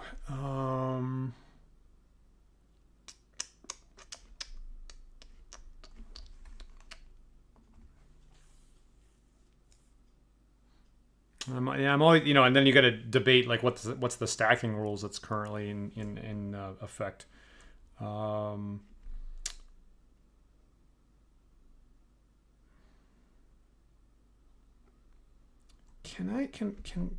If I give that to Roland, does that can't possibly work because he's got both armor and a shield, right? It's AC 0 right now. And he's AC 0. I mean, it would benefit his saving throws, I believe, but that's not what I'm looking for.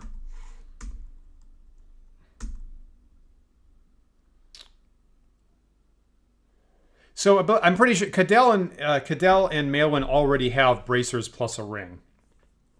Is how I'm avoiding them using any armor. I'm just looking at my spreadsheet over here. I'm pretty sure that's the case.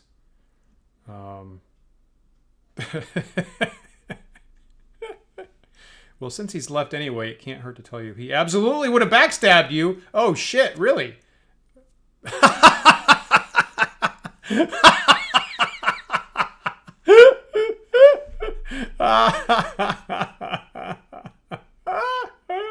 Oh, man.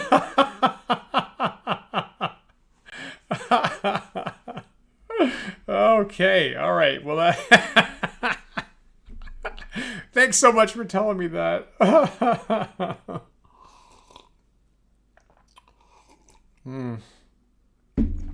jeez. Okay.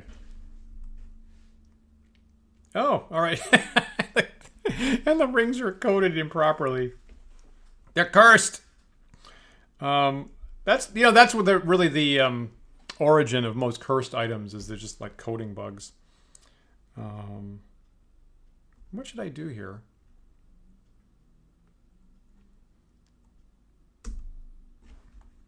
Get focus back on this game. Let's double check this. So that's a ring +2, right? So she's got a +1. Harton's got magic armor. Pretty sure Nerjarini has a thing. Oh, Nerjarini doesn't have that. Okay, we'll give it to her then. That seems like a no-brainer. No, it's currently on Roland.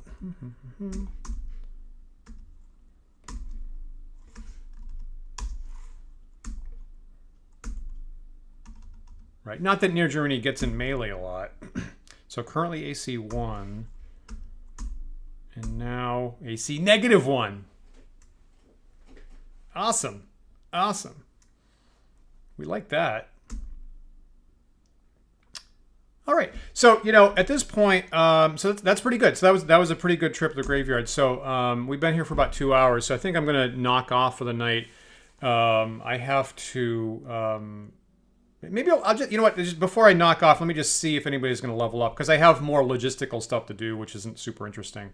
So, but by next time, I'll do any leveling up, and I'll rest up, and I'll get spells, and hopefully, and I know where the boss is, right? So I've been informed that the vampire is in the northeast corner, unless that guy was lying to me. Don't tell me if he did, if he was.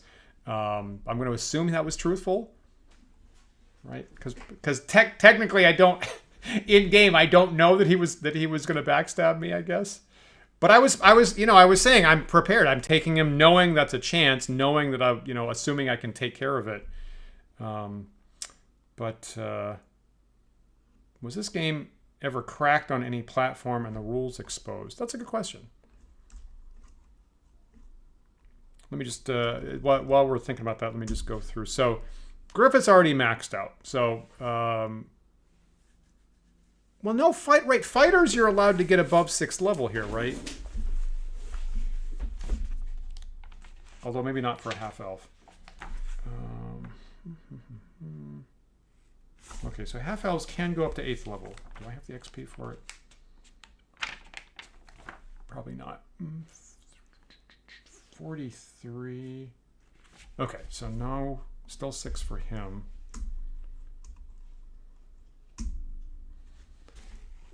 29,000. Okay, no for them. 21,000. Nope. I mean, obviously not.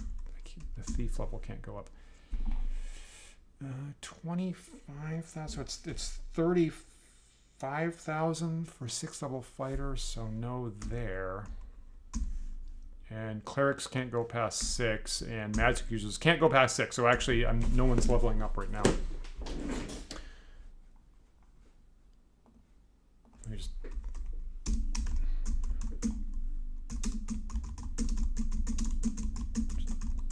document that in my notes, just so I don't have to check that again.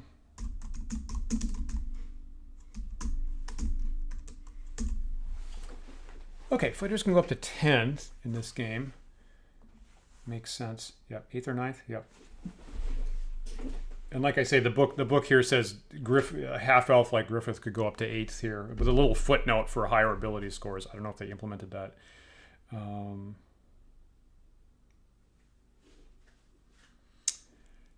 So just to answer Laura Suda's question, so a hex editor is a piece of software that lets you look at the raw binary code, and so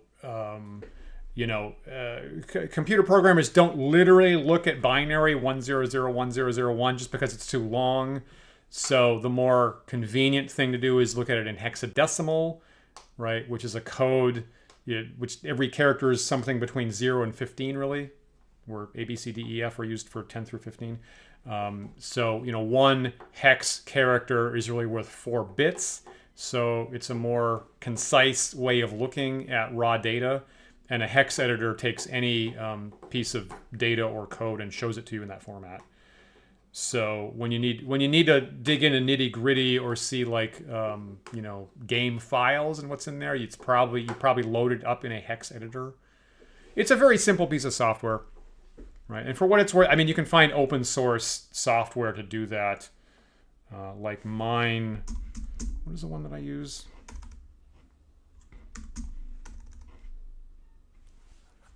I can't think of the one, but anyway, so you're very, very easy to get because all it's just showing you is the bits. It's the equivalent to basically Notepad, except showing it to you in the raw data form, is what it is. Yeah. It's interesting. I'm not intending to do that here. Like I've taken a hex editor to the SimEarth data files. Like I used to use SimEarth to generate, random worlds. And I had to use a hex editor to decode that so I could make an exporter and, make use of the data files in a different mapping tool than it was originally made in. Yeah, and sometimes, so to Laura Sudo's question, it's kind of like trial and error to discover what things are. Sometimes it's just really obvious, like if there's actually like a name or like actual text data, that's actually visible because it will show. See, now I'm about to do a lesson here on air. Because one column will show the hex data and then one column will show it an attempt to translate it to ASCII text characters. So if there's names or words, that actually is immediately visible. And then you can usually puzzle out what the other stuff is, maybe by trial and error, which is what I did with the SimEarth data file as an example. Yeah. Yeah, good, right. Good point, Kamikaze Mark. Right. All right, this is going to... This stream is about to turn into a coding demonstration. Maybe I'll prep that next time.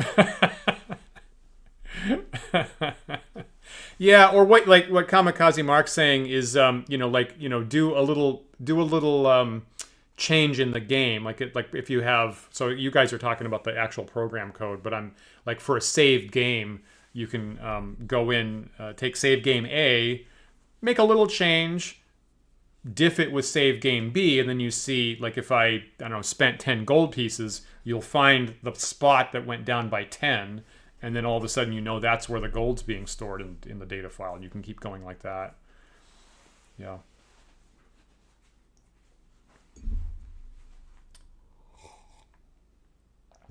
Cool.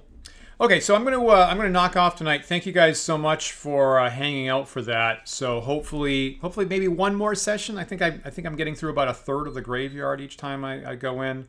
So knocked off a bunch of spectres, a quote unquote army of skeletons, an army of zombies.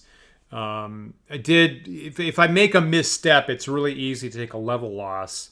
So I'm glad there's all those restoration scrolls. So there's all that. You're telling me that I managed to avoid the backstabby NPC by complete raw luck as usual.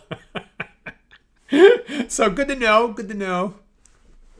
Things are working out okay.